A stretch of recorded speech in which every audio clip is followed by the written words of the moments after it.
All right, let's get started with the final panel we've announced. Big questions that are still continuing to move us.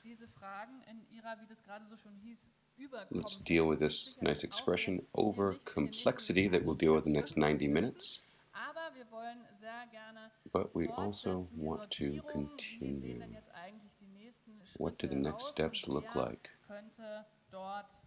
And who could be responsible? Oh, could we please get a little more light? Thank you. Wonderful. Thank you.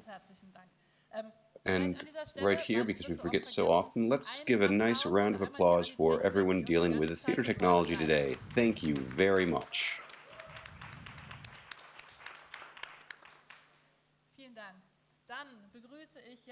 Let me welcome our panelists. Wibke Behrens. She's a board member of the Kulturpolitische Gesellschaft. She is the managing director of the Bildungswerk BBK Berlin and the co-director of the Institute for Cultural Governance, one of our partners. She's also a founding member of the Coalition of the Independent Arts Berlin and was one of its speakers in the beginning years. And she currently is in the directorial team of the work group for the Alte Münze. She is cultural politically active in various committees and think tanks, including the Democracy Lab and the Forum Zukunft Kultur and the Stiftung Zukunft Berlin. She works as a cultural policy advisor and has done a lot of work in cultural governance. And she's also a coach and supports collectives. Welcome, Wibke Behrens.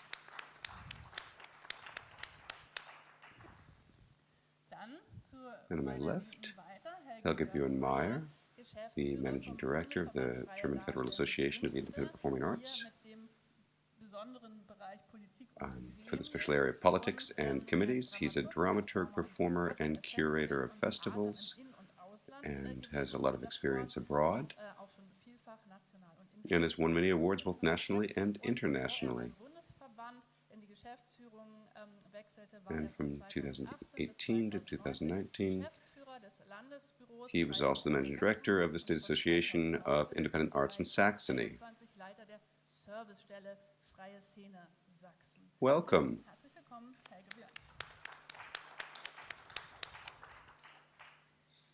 On my right, we have Heinrich Schafmeister, who came to theater from music.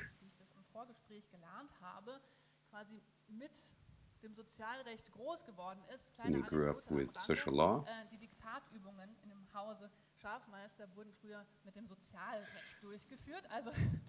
And he was raised with social law. He's got a certain amount of expertise.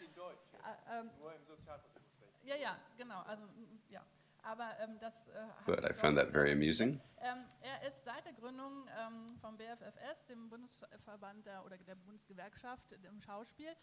He's been a founding member of the Federal Association for Acting and deals with the social protection of actors.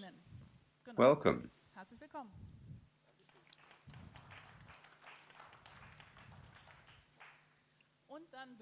And then I'm also happy to welcome Gabriele Schulz.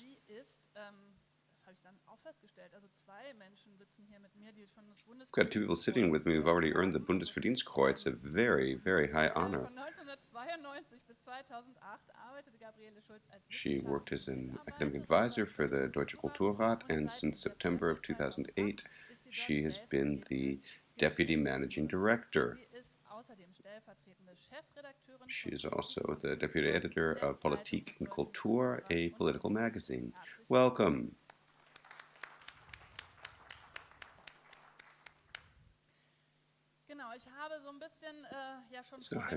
So in advance, we've discussed a whole bunch of questions with all of you, and I've tried to summarize this a little bit so that we can work here very specifically. A bunch of follow-up work has already been formulated, for example, for System Check. We First of all, we definitely need a glossary of terms so we know a little bit more about what we're talking about. There's definitely a necessity to clarify and define a number of these terms. The Federal Association was also asked to think about funding models for elderly members of the independent performing arts community, and to reflect upon, because it's very, very, very important, that there is a cycle and a circle, and it's fees, fees, fees. We need to look at the matrix of fees. And we should look at all of this through the perspective that Verdi has given us. And this morning we talked about education and qualification. We need exchange formats with education institutions. And most of all, we also need the perspective of independent workers there. Perhaps we even talked about perhaps putting on a new course of studies, and the Allianz der Freien Künste was invited to think about setting up an advisement center for the KSK, the Kunstsozialkasse, and we need to think about political reforms to simplify the KSK so that one can work in multiple fields simultaneously. These were the requests that came.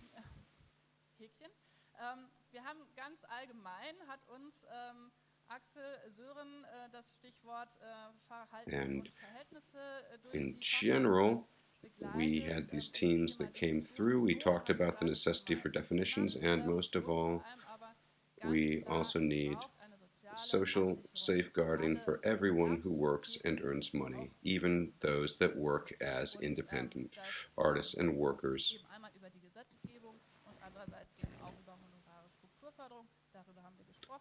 And then we especially talked about claims for basic retirement.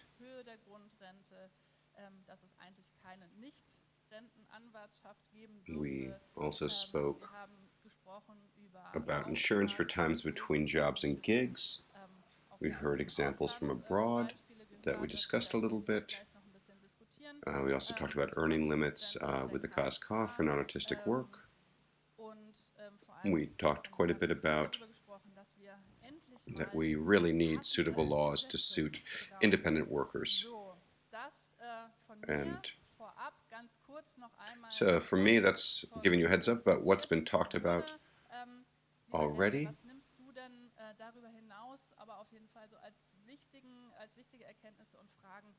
And what have you encountered as important topics over these last 1.5 days?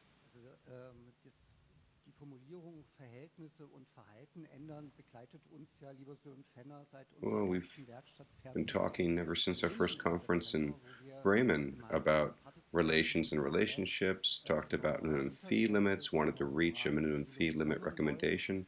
And Anna, you already mentioned one approach would be to look at the different models, but in addition, there are other models that really should be discussed. In the Kulturministerkonferenz, these goals should also be expressed there, certainly looking at this matrix, making corrections, and we know that there are a lot of improvements that have to be made. It's not designed as a rigid instrument. The question is who's going to conduct these corrections, what contact partners are there, and we definitely want to be a part of this. So relationships and relations. So relationships, when I stay with this project, well, I think that the approach of having a great deal of scholarship and practical experience is actually a very unique thing, particularly on the search for politically sustainable actions for these social questions. I think we should definitely compete, and we certainly shouldn't just leave things to social sciences. It's very important to have reliable numbers and figures. That's also something that's been the case for the first time here. And if I stay with this project, I think what's really important is to continue to formulate the questions that arise from it, and to care for the project continuing. And of course, something that I find to be very, very important is that the recommendations for action that are found here, they need to be placed. We've worked very hard here, and we certainly don't want the results to disappear into a desk drawer. We need to conduct a wider discussion with those who are politically responsible.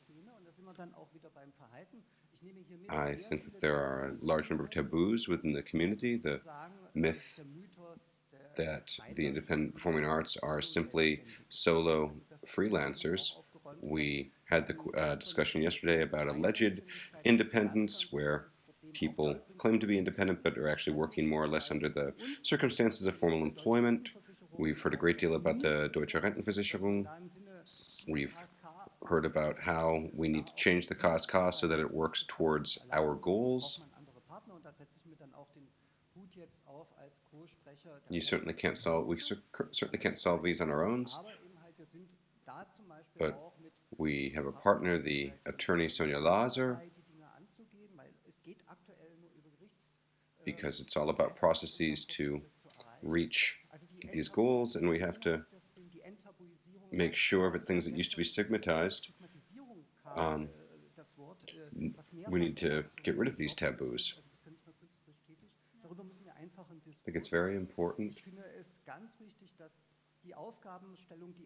that the tasks be defined as clearly as possible, that we make sure that these terms are clear and make sure that we take this work back into the committees. And there are different terms. Wibke is an expert in committees and bodies.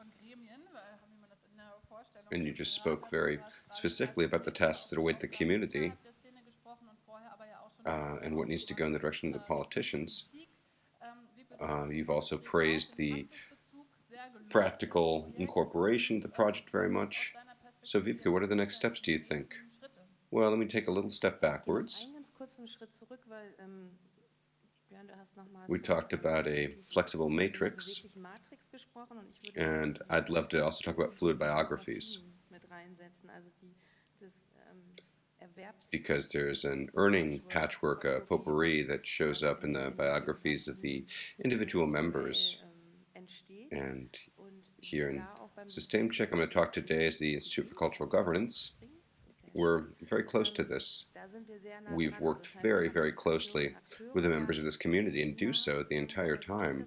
We had a workshop this year and set up personas and counter-personas, people from all throughout Germany, very, very differentiated, looking at all the different ranges of experiences in the biographies. And I think if we talk about what are the strengths of Systemcheck, well, I think taking that in and incorporating that is very important, and it's important to realize that that not everybody has the same background. We have to make sure that things interlock and that we have quantitative and qualitative studies. We just need to make sure that our work is correct and then bring this into the respective committees so that we have stability and sustainability in our argumentation. It's also very important to look at these times of being between gigs or not having jobs. And for the necessity of this has been underscored in every meeting that we've had for Systemcheck. We really have to set topics and terms in a manner that they really serve those who they affect, and make sure that we take a quick look at take a deep look at the biographies to understand them. You also spoke about how do we take these demands into politics. There's, of course, this tremendous prerequisite that they're actually waiting for our recommendations. But what channels should we use? What constellation should this speak to? What governance structures and strategies do we want to put this in so that it also remains inspectable? Thank you very much. We also, throughout the entire conference, we've talked about an overall societal solution, and The Deutscher Kulturrat is in fact the umbrella organization for everything that affects culture in Germany. It works in a very wide-reaching manner. And Gabriele Schulz is also in the project committee, and we talked a great deal that we don't need to reinvent, we don't need to invent everything anew. There's a great deal that's already been done. So my first question for you, to what extent can the topics I've just outlined be tied into the work of the Deutsche Kulturrat? Well, I want to take up one topic immediately, fees. And I was a member of the Kultur MK that put together this matrix. And of course, we took a very wide-ranging approach to this.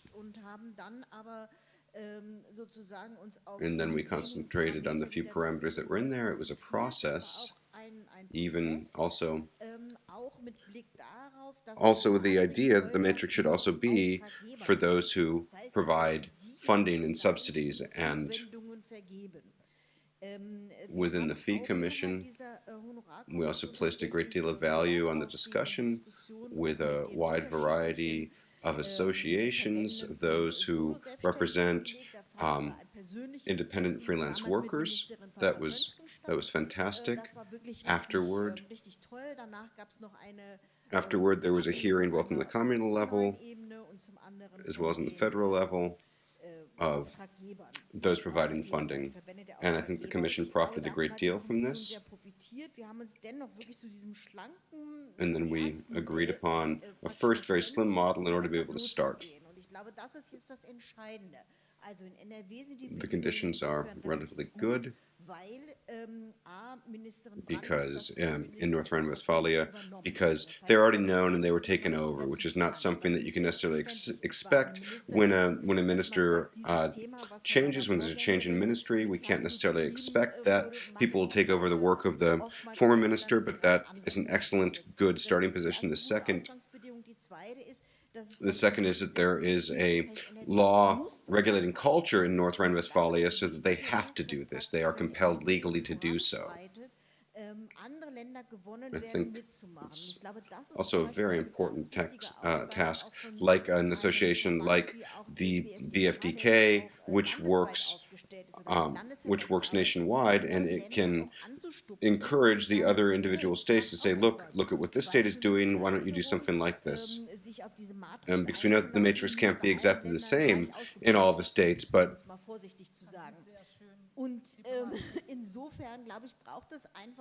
at least we need to implement that, and then to see how well it works, and then to raise the pressure on the state level. It's really a central topic of improving the income. If the income is better, then a lot of other problems will also be solved along with that. The problem with the basic retirement, the problem with overcoming periods between gigs. We don't need to do all of this through social law, but the hope for labor and social law changes is a little bit tricky. The critical point, of course, is getting the income as high as possible. And, of course, as the Kulturrat, we continuously talk about this topic. We talk to the federal government and the state, and public funding in terms of fees really has to be higher. And this really has to be a matter of the professional associations, because the funders lack the relevant experience to do this. In performing arts, in music, that's a very important task that the professional associations have to deal with. So that was one topic. Another topic is dealing, of course, with alleged independence and freelance status. We really need to come into conversation with all those that this affects. We have an enormous list of topics that we really need to move through in the next 2 years, and we did in fact accomplish some of this because there are employers or funders as well as on the part of the freelancer, because of course For a company, of course, it looks really bad if they come and look at the Social Security contributions and they say, well, no, this person was not an independent worker. They basically were working on an employed basis, and now we're going to require the employer to pay these back fees, and that can very quickly reach the millions of euros in costs. Okay, great. Let's move. We'll get back to that point. We talked about fees, and now, Heinrich, we talked about this three-part idea. We need to continue things, we need to simplify them, and we need to combine them. Now we're hearing about the complexity of the topics, but this morning we talked about the metaphor of a house that continually receives additions. So what's behind this three-part theory of yours? Thanks.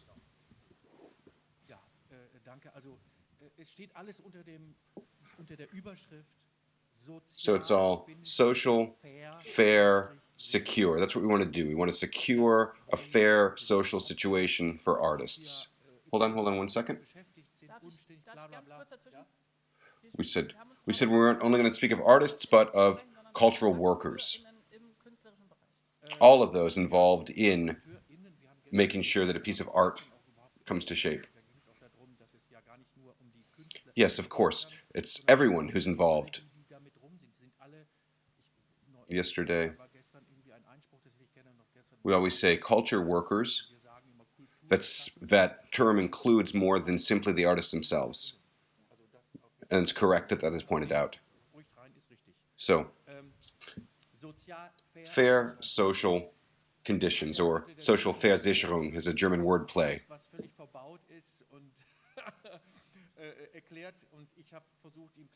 I've said that this can also have its charm, but you need to keep a close eye on your direction. We want to have a fair continuation of social insurance.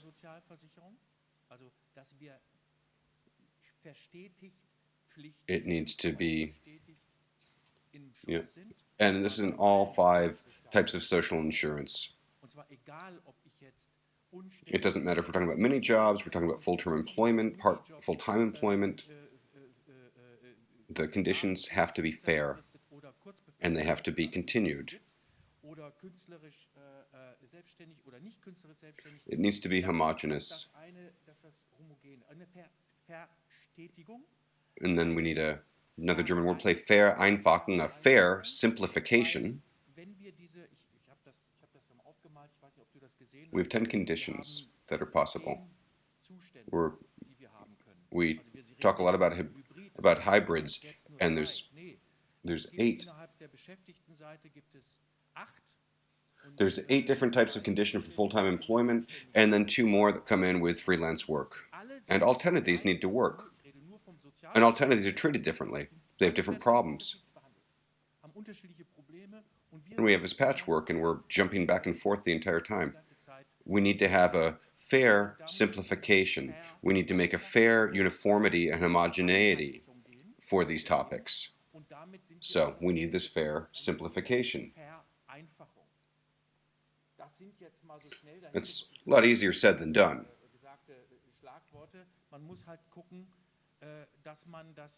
But in real, truly existing cases, we need to make progress on this.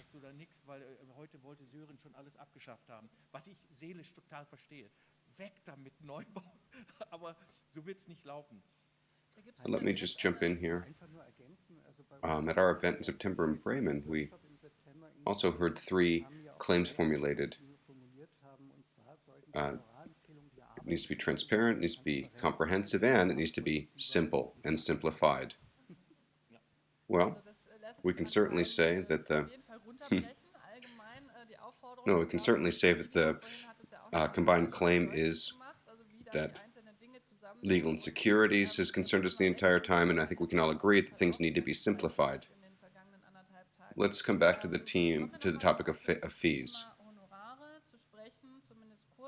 because we also want to talk about the other topics. Wibke, what has to happen We've talked a great deal that one thing causes the next, that they're all connected within the community. Do the members of the community understand themselves a little bit too little as entrepreneurs and companies? What do you think about the combination of culture and social policy? Well, this dilemma has arisen yet again today.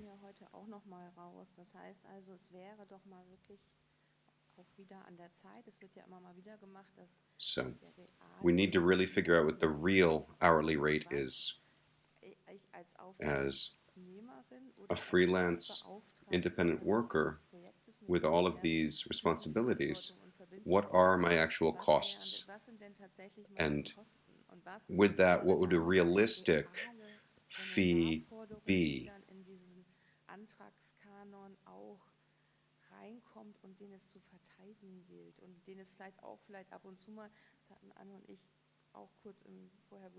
Well, you've really got to break this down. If I need to put childcare in there, do I put that in my hourly rate? Or is that something extra? And this is the thought. And I think this is a learning process, train the trainer. I think that there's a great deal that's being learned in different areas and that has to be learned and taught. Okay, so which sort of fee structure do we associate with our activities? And then we can really achieve creating realistic and honest project budgets. Because there also needs to be an estimation and a self-estimation, but also an appreciation.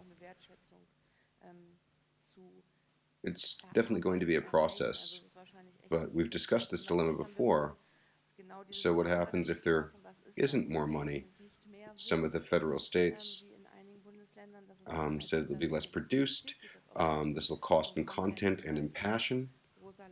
Or the example from Berlin, there's also the movement, the political movement, that the budgets be increased so that there's more money available, so that we can have more content, and it simply needs to be adapted to what the fees are. So we also said that it might make sense because in the study there was this differentiation between the funding institutions. Yeah, we fund artists or artistic projects, and not the artists. We fund artistic projects and not the artists. That was that. But sure, but there's also the question, what are the costs that actually exist in context with these artistic costs, with artistic works? What can we think about? How can we sharpen our argumentation? We also talked about, thanks to Neustart Kultur and this money, that the logistics, the logic has shifted a little bit. We talked about NRW, North Rhine-Westphalia, and we talked about also the Kulturfördergesetz, the cultural funding law, that using that as an instrument and a tool for helping with these topics. And of course, the great challenge will be ensuring that funding exists at all in the coming years in light of all that is going on. And particularly in the field of independent performing arts, this is even more precarious. We've heard about dependency in the video, and these legislative periods are just getting more and more difficult. Okay, a lot of questions. Okay. Well, let me talk about a learning process that I experienced. When we had the work group on compensation in the KMK, the Kultusministerkonferenz, we realized that it isn't simply a matter that the artist receives some X for their work, but they have all of this advanced work as well as this post work. And it was very important to arrive at this understanding, and it took some time. But what is really critical is that everyone needs to be more aware of this. What does freelance independent work mean? Yeah.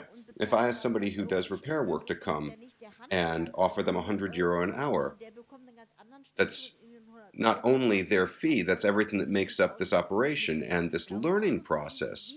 Internalizing this and realizing that a fee is not only the work that takes place on the stage, but everything behind it and after it, that was tremendously important. And what we've heard about the funding sums. In the Kultur-MK Commission, we listened to different communes and communities. Some already have fee limits within their funding guidelines, and those are always achieved via a discussion process. And in general, the result has been that fewer projects are funded after these funding guidelines have been established. These fewer projects have better budgets.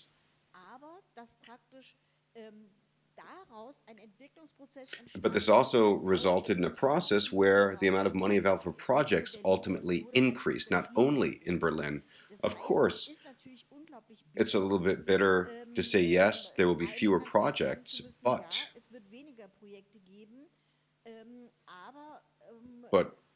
the future perspectives are certainly improved by having better funding for the funded projects. It's difficult times right now. We really can't be quiet about this. Thankfully, there were a great deal of funding programs during the pandemic that were urgently necessary, but it was also a one-time unique situation. And the funding that we enjoyed during that time had never existed before. Every single one of these instruments, every single one of these fundings were urgently necessary.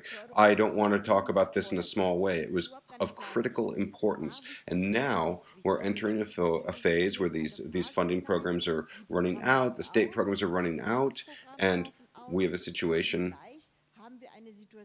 where now energy costs are rising, everyone is saying save, save, save, on a number of different communal levels. So what do I open up? Do I open up the gym? Do I open up the swimming pool? Do I open up my permanent institution? And then I also have the independent arts community. And this is the conflict that we really have to be honest and look at in the face. I think in the next years, this is going to be a very difficult situation. Okay, I'd just like to say, it's always the cat eats its own tail, the Ouroboros, the snake swallowing itself. The more that we repress ourselves and make our work worth less, that's not sustainable. These tariff negotiations really have to...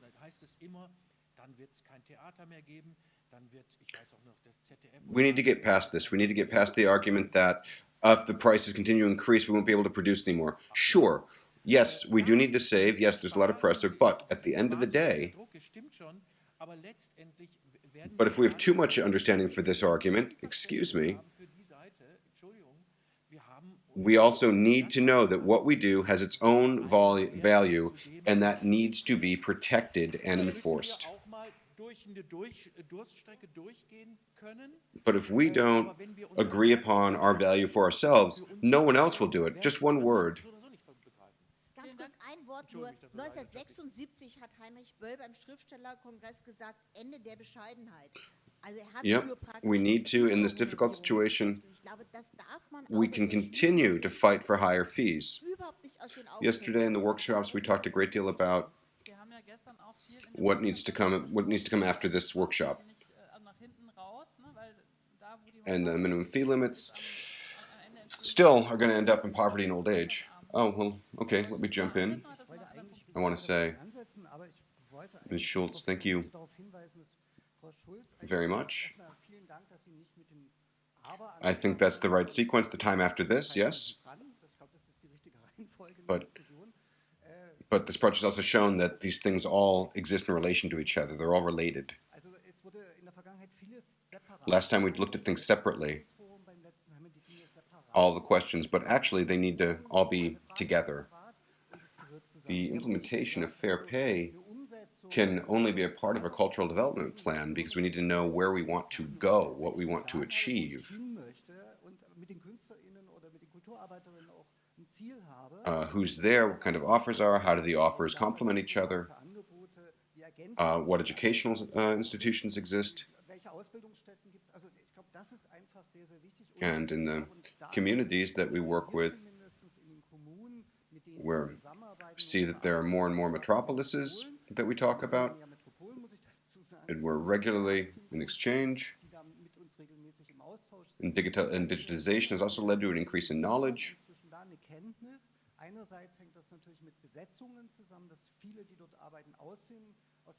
And the way that we have worked to overcome the crisis of the pandemic, these things all exist together. We need to know about the working practices of the independent performing arts, the artistic practice, but the work practice, and at the same time, there must be a plan on a national level. Where do we want to go and get to? In terms of, as an overall society, how is culture made obligatory? What are cultural spaces? How do we secure them? Okay, sure. What can we learn and overall societal responsibility? Let's talk about this insurance for time between gigs. There are already different models that are being discussed, and we talked that it could make sense to tie into these. Ms. Schulz, could you perhaps give us a little look at that?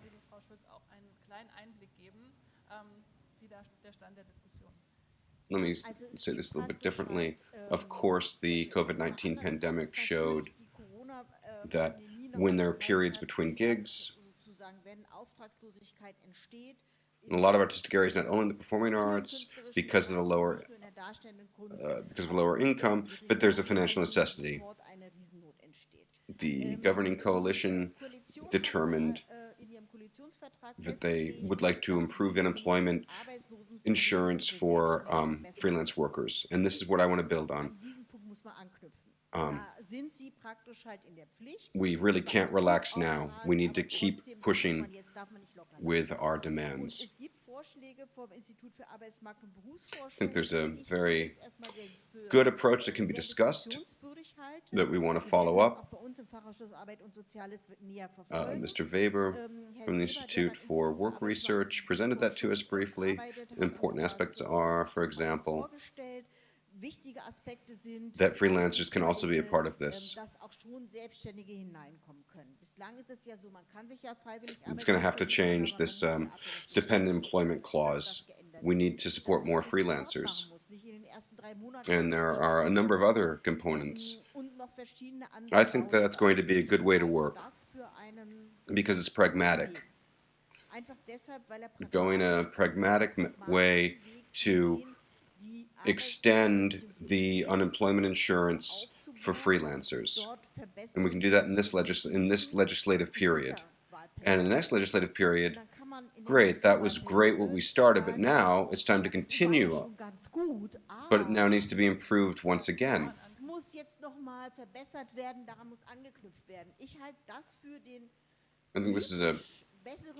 I think that politically this is a much more effective way. It's a lot more effective than saying we need a brand new instrument. We need to adapt what exists to what we need.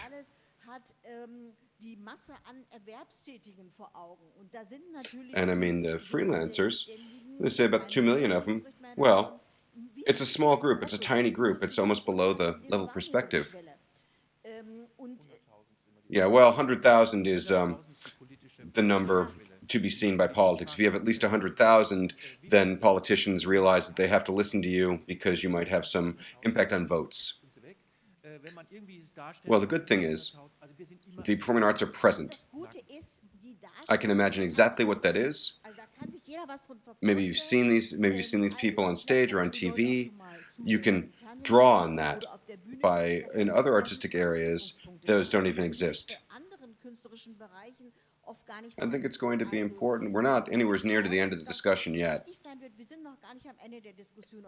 But in March, we're going to be able to present a position and we hope that that'll be passed. And I think the time plan we put together is a good one. We dealt with the Bürgergeld, the money for citizens, quite some time, and now dealing with the extended topics that are in the coalition agreement. We'd like to build upon those and draw upon those.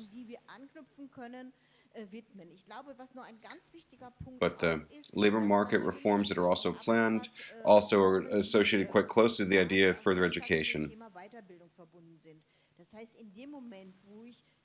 And hope that people can also become partially unemployed. I've just learned that that's also a status that exists, or to become completely unemployed in order to have a chance for further education. Also, we want to also use the big systems that exist and tie into them. Okay, well, those are two great points you brought up. Well, I think that's also very interesting with a look to the European study, that there are, in fact, approaches. So when are we actually unemployed? Because I'm artistically active, or I'm working in my field, you're actually always working. Even on your vacation or holiday, you know that you're still working. So, Heinrich, maybe a question for you.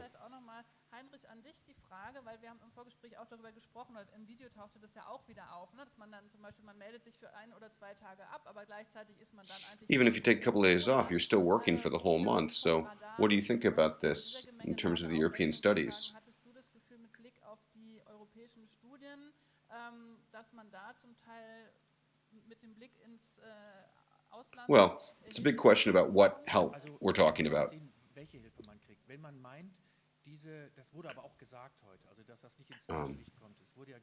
We've said, yeah, it's very important to look beyond the edges of our own perspective, our own plate, so to speak. But we also can't implement these things one-to-one. If I have a program that runs on Apple, it may not run on Android or Microsoft, if you know what I mean. It doesn't work yet, but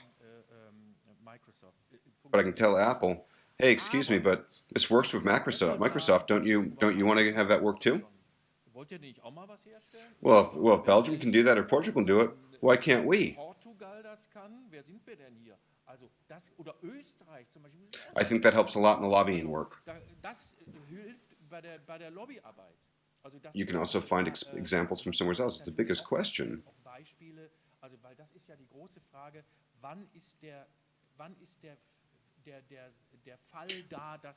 But the question is, when does insurance, no matter how it's shaped, when does it come into force? When does it take effect? We can certainly take a look at that. Well, let's talk about furlough pay, because here's the next component that we've been trying to serve for years. So there's unemployment insurance for further education. It's a big topic. Employers give a right for further education, and solo freelancers have to take care of this themselves. And there's a Flausen network and the residency program, and that's also a form of formal education, further education. We want to give independent performing artists to have a protected opportunity for further education. Because the next problem that comes along with that, okay, but I also want to say, I don't know if we've said this enough. I've been doing this for 17 years, and you really need to value the small successes. 17 years ago, we founded our Federal Association of Actors because we had this problem. It were problems with Agenda 2010. Thanks, Gerhard Schröder, for that. And then we came into the Kulturrat and we noticed, there are others that have the same problem. And thank you again that we're having this conference. We've got to have a long-term view, but these small successes after 17 years, we really have to keep those in mind.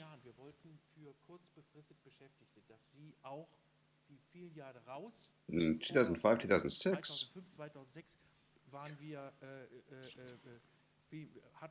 we had lost the help for the unemployed, and we wanted und Arbeitslosengeld, die Voraussetzungen konnten wir nicht mehr erfüllen. Wir wollten also für diese Leute, We wanted the unemployment insurance to work again for those people who are only employed in the short term. And now, das wurde inzwischen geschaffen.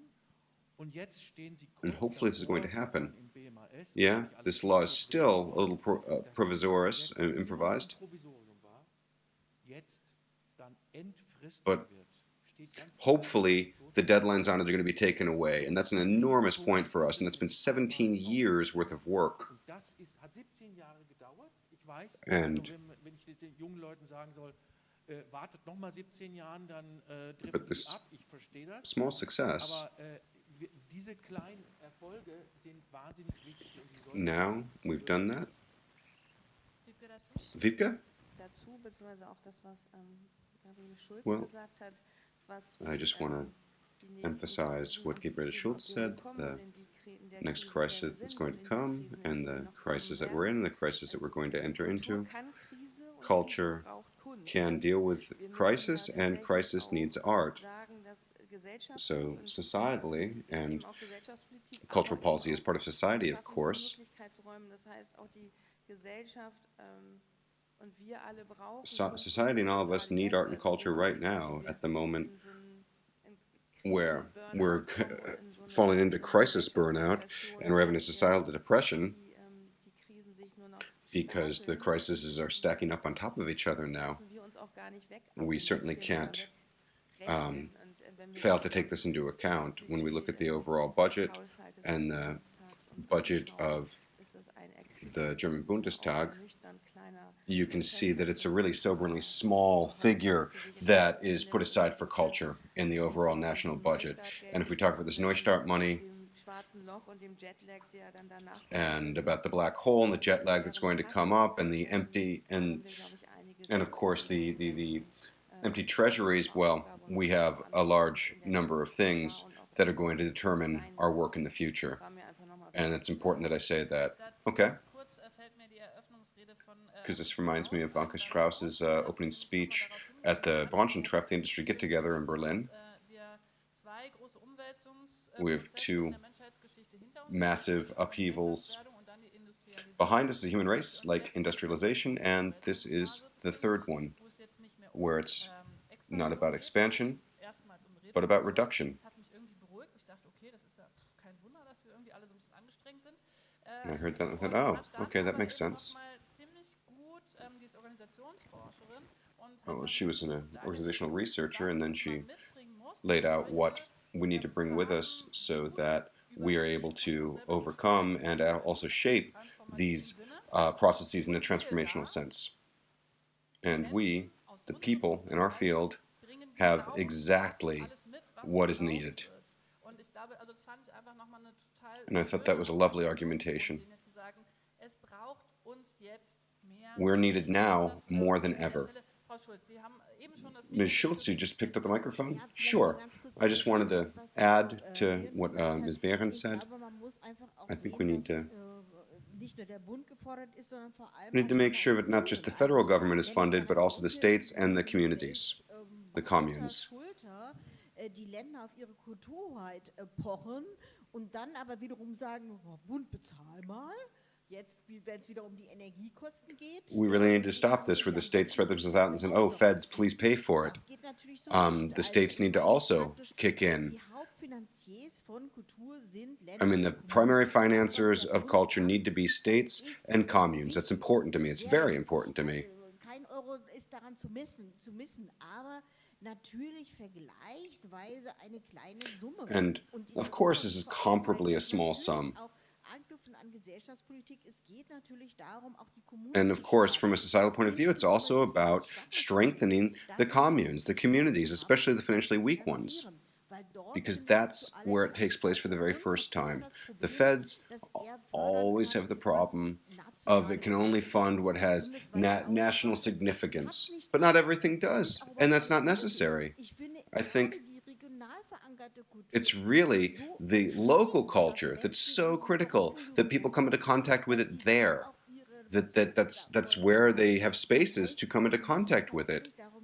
And this is exactly why communes and states need to be funded when we talk about cultural financing. They need to have sufficient money for adequate fees.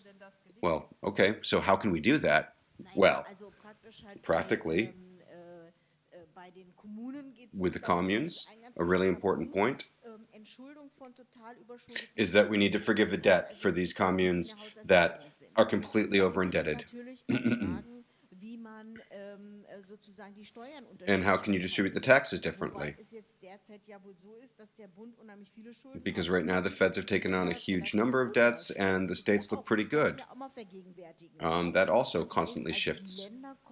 The states are not coming out of this coronavirus pandemic with as much debt as the federal government is. Ihr beharrt darauf, das ist euer erster Beritt, dann finanziert jetzt auch ordentlich. Also ich glaube, I think sometimes I have the feeling that the cultural policy discussions have some strange features to them. So we've been asking about a federal cultural ministry, but the states say no, that doesn't work at all. We want to have the leadership over it, not the feds. But as soon as it talks about, but as soon as we start talking about the distribution of money, it becomes a totally different argumentation. Okay, we've talked about social safeguarding and solutions on the federal level, and then let's take a look at the fees and deal with the question of, so who is responsible for this? Communes, states, and with a look at the independent performing arts, maybe have a special role at the federal level. Did you want to say something about that? Yes. But what I just want to formulate another problem that's going to come up for us. Because the community has changed so much and networking is so important. And it's, you know, interstate funding or funding that goes beyond one state, and this is still in its infancy. But some that say, yeah, this is no problem. Also, compensation funding for federal funding take forever to get all 16 states, and there's a lot of room for improvement and to move upwards with it. There are ever more networks coming into being, and there's very important work that happens throughout the entire country, and the finance needs to be there for it. And this division into disciplines, it's only going to get more fluid. There's hardly anyone that can mark just one box anymore. So maybe we are comparing apples and pears or apples and oranges, but at the same time, this is the way the work is being done now. And I think this is a positive point. The community has truly developed itself as pioneers. We had this wonderful lab before for art in aging, and we need to have funding instruments that also preserve the fun that is in the work. And there is also desire for the combination and compatibility of being a parent and working. Well, okay, before we jump into this topic, I just want to jump in here. Because we also talked about the role of the arts in their pioneering function. You'd said, well, if you find solutions for us, then you've got solutions for everyone. And certainly, there's a special responsibility to the communes and the states with a look towards income and fees. It's public funding, but at the same time, but with fees, you can also deal with poverty and old age. And Wibke, I'd love to ask you, what does the Kulturpolitische Gesellschaft think about this process of making us more aware of these contexts, of these things stand in context to each other? How can we be productive here? Well, I think one of the strengths of the Kulturpolitische Gesellschaft is that people are there that are interested in cultural policy, and they're not associations. And it's mixture of a whole bunch of different people, and that we can create this comparability within the states a lot faster, and also within the communes, and we can check things. We have a shorter distance to cross to get this ready in a practical sense, and then we can accompany it more effectively. We can take a look at the developments in the individual states, individual communes, and within different structures, how this can be realized within different structures. This is something that the Cultural Policy Foundation, the Kulturrat, can do well with its work and look at these socio-political aspects to really come into the doing, so to speak. And then to check what has been done and to adjust it where necessary. I think the Cultural Policy Gesellschaft is a great place to do that. Okay, well, I think we've also just developed another little request. Yesterday in the workshops, we also talked about if there's going to be a new kind of obligatory insurance. Well, then we need to look in the direction of raising the fees. But that, of course, also brings challenges with it, particularly in terms of hybrid forms of earning. Heinrich, could you talk about this for a moment?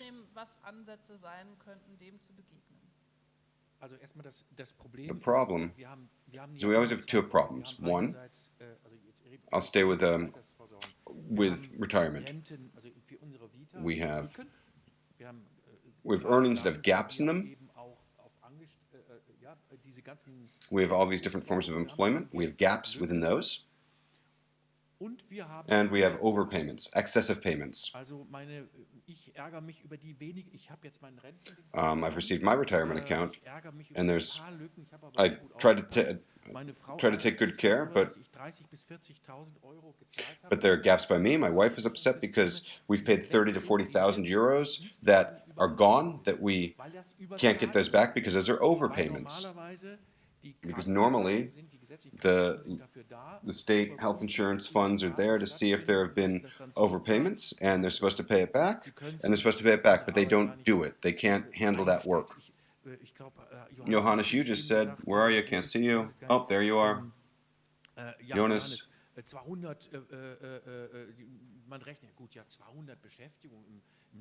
200 jobs in a lifetime, you can't have that. But as an actor, you could have that within 1 year, easily. But their instruments don't allow them to even comprehend that. Things get lost along the way, and there's ridiculous amounts of overpayment. And we can't say, oh, we're going to just leave that be. And I'm sorry, we're in the digital age. We should be able to make these things compatible, to simplify them, and to make them uniform. They really need to be compatible with each other. We've got to make this possible. And right now there are so many discussions surrounding obligatory insurance. What's most urgent? Let's be very specific. Well, on the one hand, practically, certainly this has to be looked at as part of the coalition agreement. Yeah. It's not a new topic that solo freelancers need to be thought about for retirement insurance. And this is the fourth legislative period where it's been part of the coalition agreement. So there's already been a dialogue about it. But it's not a simple matter. Particularly when you think about how much the contributions that solo freelancers have to make, they're pretty high. And they don't have an employer to pay the rest of the fee. So this model of freelancers paying into retirement insurance, the entire contribution has to be made.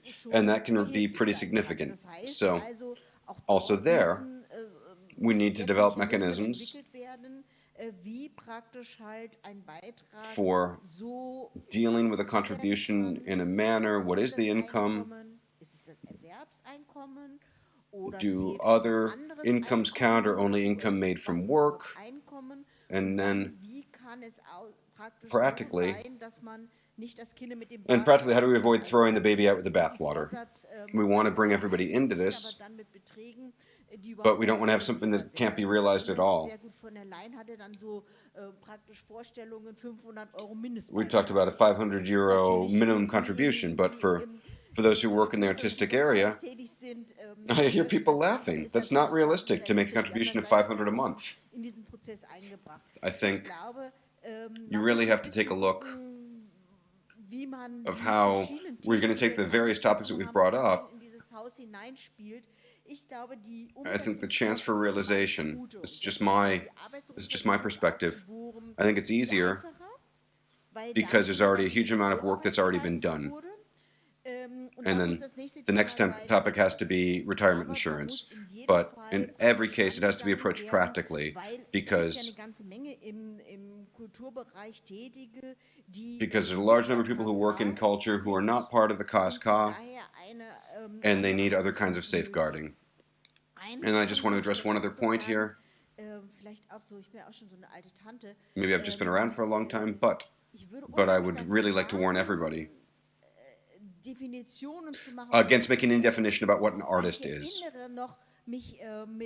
Because it just makes me shudder when I hear these ideas that came up, say, in Kultur in Deutschland, culture in Germany, that they were trying to define what an artist is.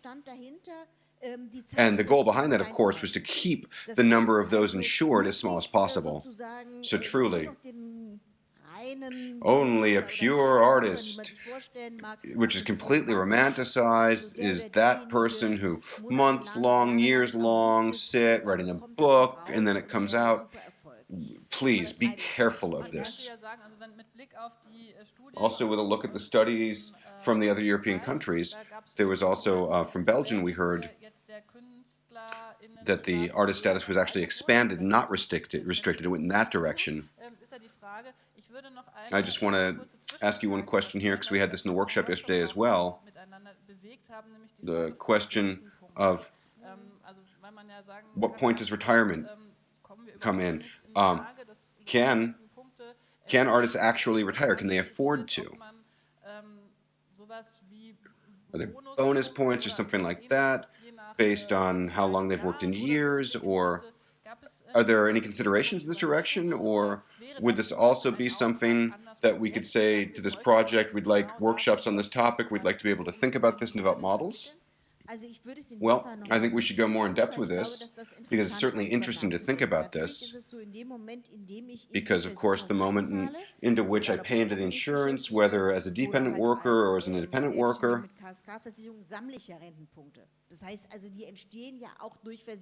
but this right to retirement, that comes from working. But the whole point is that you've paid money into it in one way or another. That's the point. And by doing so, you earn points, regardless of whether I was employed in a dependent manner or if I've made KSK contributions. Studierende beschäftigt, können die darauf verzichten, dass praktisch in die Rentenversicherung eingezahlt wird. Ich sage jedem unserer Studierenden. But for students, for example, when they say they don't want to pay into retirement, I tell them, oh, you're making a big mistake, students. You should pay into it as soon as you can. Everybody needs to be aware that even smaller contributions, they really need to go in there and they will pay off in the long term. That's definitely a topic where it's worth to take a longer, more in-depth look at. And I think the Deutsche Kulturrat should also pick this up, and we'll definitely pick up the results of this conference. We have two reactions. And then I'll warn you, we're already pretty much arrived at the end of our conversation. But first, sure. Well, when there's nothing there, you can't deduct anything from it either. That's a point that we have to say. And one point that we haven't really dealt with yet here, in this round, maybe elsewhere. Something very important happened at the European level some time ago. European and German law had said that you couldn't give recommendations or thought about unionized work,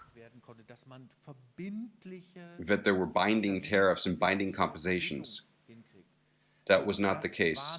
But now Now, I'm sure it needs to be checked out on a legal basis, of course, but that's a huge progress we've made, that this is now possible. And for the solo freelancers, but for solo freelancers, even outside of the arts, we can work in a much more sovereign manner because we have the right to conduct tariff negotiations. We'll get used to it, and we need to get used to demanding more money through unions, and we can do more. Okay, great. Heinrich and Helge-Björn, you can jump in here, right? Yes, thanks. I'll say it in a short sentence. According to EU right, now it's possible for solo freelancers to discuss fees. Not prices, but fees. That's the difference. And we're not quite sure yet how these tariff negotiations can be done. This is something to work out with the union still. But the self-definition too. What as lobbies, as representatives of interests, what's our role? Thank you very much. There's a couple of unions we're already talking to. Yeah, sure, they were already part of the discussion yesterday. You guys are in conversation. And now we're going to have a very quick closing round. So, asking you, is there anything else that you absolutely want to tell the project team? Any wishes or desires? What are you going to take for your specific work for the next stops to approach things very specifically? Wibke? Would you start, please? We've already talked about some jobs for the Kulturrat.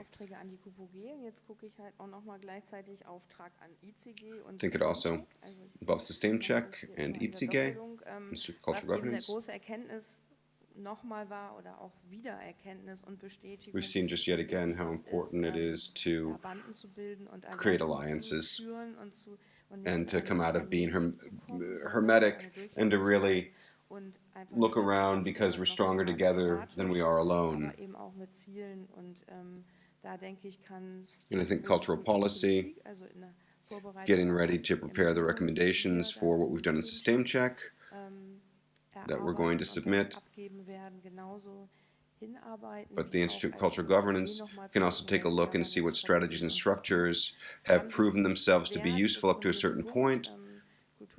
I was never a fan of a cultural development plan, but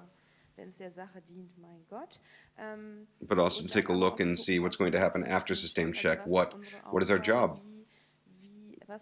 What are we going to leave behind, and what are we going to pass on as recommendations for action so that we can really come into action? And these are demands, and this needs to move on. And of course, we're politically relevant because we're over 100,000. I learned that today. Yep, I'd like to jump onto that. It's important to continue the discourses in this theme that have been started and to bring them together so that there's shared exchange, so that we don't work past each other, but instead work with each other and supplement and complement each other. I think the knowledge transfer is very, very important. And in the Institutes of Artistic Education, that's very important. They really need to be educated about solo freelance work and to talk about money, not just about the art. The other task, of course, is to continue to make sure that the fees reach new heights. There need to be corresponding funding models because the needs exist, particularly on the state and communal levels. And what I also think is really important for the internal discussion is to continue to talk about different work models and to make it okay to talk about these things, take away the taboo. Because for a long time we simply weren't aware of this. We only knew about our own work, and we really need to expand our view. I'll try to make it short. Well, the request on me, or what I can offer to help to work on the glossary because all of the terms get completely confused. We get used to certain things because otherwise the politicians won't understand us. Here's an example. Independent, not independent. We speak about fixed or permanent when we talk about people who are for an entire season on the theater. Then we're still not permanent. We're only permanent when we can't be fired. But free, independent, we're not independent when we shoot films. This independence doesn't come until afterwards. So my offer, I'm happy to help to work on the glossary. Secondly, for System Check, for all of you, for all of the young people, I think it's wonderful that these 2 days have taken place at all. I've got 3 words. Long, long term. Thank you. And Ms. Schulz, you have your final statement. Woof! Okay. Well, I can only underline what Heinrich said. Long, long term. You've got to, you really need this when dealing with socio-political issues. And form alliances beyond that of your own discipline. I think it's so refreshing.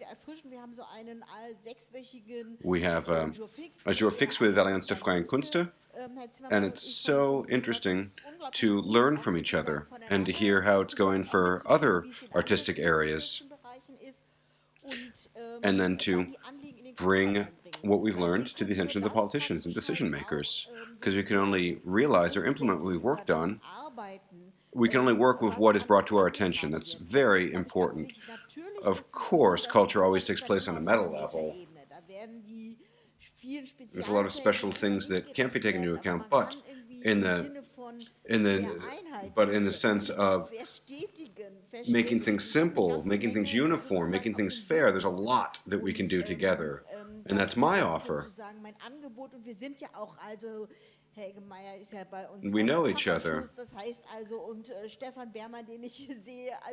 Yeah, we have a lot of the people here are in the committee, and our numbers are growing, and I think that's very positive. And it's one of the committees from which a whole bunch of input comes. Thank you very much. Then I'd like to very warmly thank the panelists. Please give them a round of applause.